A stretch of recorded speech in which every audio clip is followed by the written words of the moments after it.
চলে আসলাম প্রতিদিনের ন্যায় আজও রান্না করতে।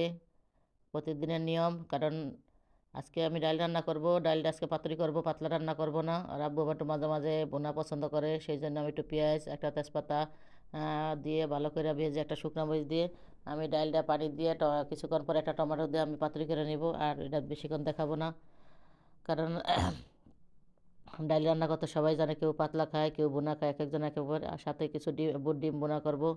আজকে মাছ রান্না করব না, প্রতিদিন মাছ খাইতে ভালো লাগে না, সেই জন্য দুপুরে আবার অন্য জিনিস খাবো। এখন রাত্রে দুপুরের জন্য 5টা ডিম রান্না করব 5 জনের জন্য। ডিমটা সিদ্ধ করে ভেজে নিচ্ছি। এখন আমি এখানে একটু হলুদ মরিচ আর একটা টমেটো দিয়ে ভালো করে কষাইয়া সাথে একটা আলুও ভেজে দিব। ওই যে আমার ছেলের আবার আলু পছন্দ, সেই জন্য আমি আরেকটা কড়াইতে আলুটা ভেজে দিয়ে ভালো করে কষাইয়া পানি দিয়ে দিব। আসলে ডিম রান্নাটা সহজ, ছোটো বাচ্চারাও পারে। খাইতে কিন্তু ভালোই লাগে, মাঝে মাঝে কিন্তু খাইতে হয়, মাছ মাংস একঘেয়েমি ভালো লাগে না। আর শীতের দিন, বিশেষ করে বিদেশের বাড়ি শীতের দিন কিন্তু ডিমটা অনেক ভালো লাগে। আর বিদেশের ডিমটার দামও কিন্তু বেশি না। তাই মাঝে মাঝে রান্না করি বাচ্চাদের জন্যে, ওরা পছন্দ করে। আমি ভালো করে কষাইয়া একটু পানি দিয়ে আমি ডিমটা দিয়ে দিব। ডিমটা রান্না করতে কিন্তু একদম ঝটপট, সহজই হয়ে যায়। এই যে আমার ডিম রান্না হয়ে গেছে, এদিকে একটু ভাজি করব। এদিকে আমি ভাজি করছি, ভাজিটা আমি দেখাই নাই। এখানে লাল ছোকলা, কপি, গাজর দিয়ে আমি একটা পাঁচমিশালি ভাজি করছি, কারণ এটা আমি আজকে দেখাই নাই। হয়ে গেছে আমার ভাজি।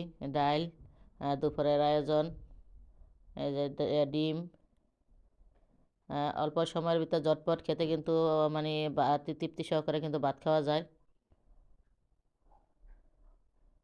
এই যে আমাদের 5 জনের জন্য, আমার ছোটো মেয়ে তো যত মা খাইতে পারে, ডিম খাইতে পারে, ওর জন্য একটা। হয়ে গেল আমাদের ডিম বোনা, ভাজি, ডাল, গরম গরম ভাত দুপুরের। আমাদের 4 জনের খাবার। মেয়ে তো নামের ডিম খাইতে পারবো, কিন্তু ভাত তো খায় একদম 5 বছরের মেয়ে। হয়ে গেল।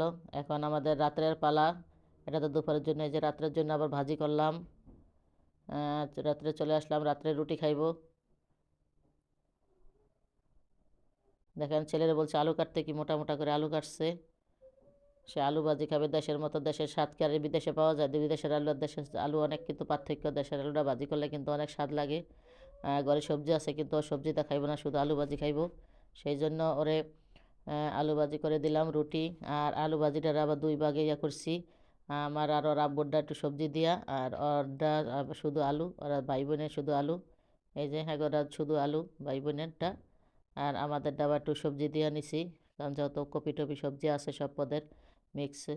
এটা ওর আব্বুর আর আমার। হয়ে গেলো আমাদের আজকে রাতের খাবার। কেমন লাগলো? যারা ইউটিউব থেকে দেখছেন, ইউটিউব চ্যানেল সাবস্ক্রাইব করে পাশে থাকবেন। আর যারা ফেসবুক থেকে দেখছেন, একটি লাইক কমেন্ট শেয়ার দিয়ে পাশে থাকবেন। কেমন এলো আজকে আমার দুপুরের আয়োজন? ডিম, ডাল, ভাত। আর রাতের আয়োজন রুটি, ভাজি, ডিম। এই যে হ্যাঁ, বাইরে যেরে দিয়ে গেছি, এরা বাইরে যেয়ে খাইতেছে। ছোটো মেয়েরে খাওয়াইতে বলছি, ওই যে আসছে, তারা এখন খাবে। এতক্ষণ সাথে থাকার জন্য সবাইকে ধন্যবাদ। আজকের মতো এখানে বিদায় নিলাম। আল্লাহ হাফেজ।